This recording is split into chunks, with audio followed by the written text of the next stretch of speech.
Di akhir zaman tahun 2014 kiai bakal jadi laler kabeh, sebab pamarentana pitek kabeh, Habibna anak pitek.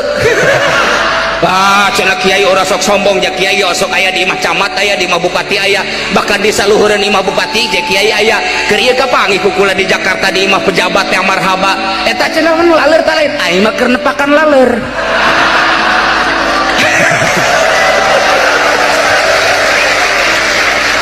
Tah kade bahasa Tuhan Syekh anu luar biasa indah didengikeun anak nikmat karasana nyelesep ka jero hate jang tobat mah kumaha Gusti Allah ya Karim.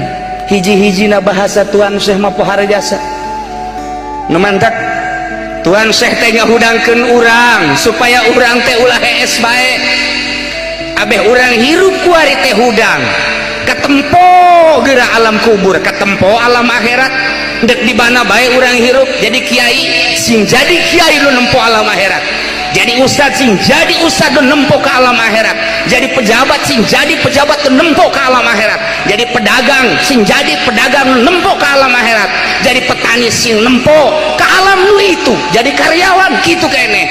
Lamun geus kos kitu senangeun Kangjeng Nabi urang Indonesia moal kadenge anu korupsi.